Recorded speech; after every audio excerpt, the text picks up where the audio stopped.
आज़ादी के बाद से ही भारत और चाइना के बीच सीमा विवाद एक बहुत ही जटिल और संवेदनशील मुद्दा बना है।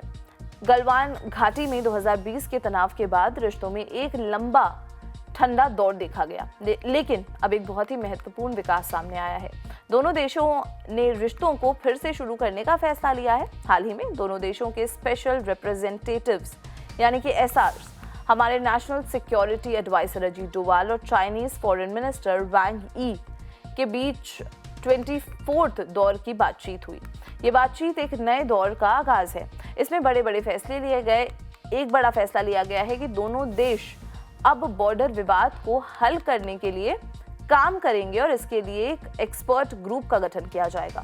इस एक्सपर्ट ग्रुप का मुख्य उद्देश्य बाउंड्री डेलिमिनेशन पर एक जल्द समाधान खोजना है।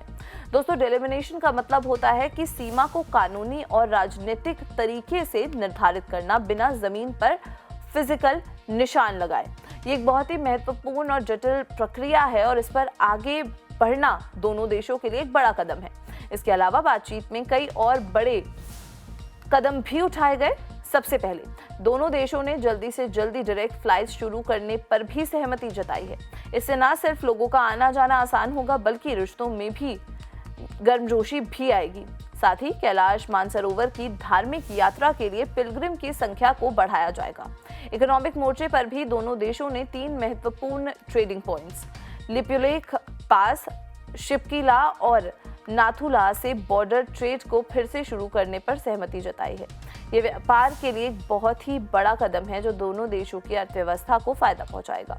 दोस्तों, ये सभी फैसले एक समय में लिए गए हैं जब अमेरिका ने भारत पर 25% टैरिफ का ऐलान किया है और साथ ही रशियन ऑयल खरीदने पर भी नए टैक्सेस लगाने की बात कही।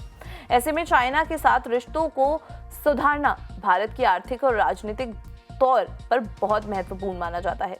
पीएम नरेंद्र मोदी भी जल्द ही शंघाई कोऑपरेशन ऑर्गेनाइजेशन यानी कि SCO समिट में हिस्सा लेंगे और चाइना जाएंगे। ये मीटिंग दोनों देशों के बीच सहयोग और बढ़ावा देगी। कुल मिलाकर ये बातचीत दोनों देशों के बीच शांति और सहयोग की दिशा में एक बड़ा कदम है जो न सिर्फ उनके आसपास की स्थिरता बल्कि पूरे एशिया के विकास के लिए महत्वपूर्ण है। तो ये थी इस ऐतिहासिक बातचीत के कुछ मुख्य विकास। इस मुद्दे पर हमारी नजर बनी रहेगी।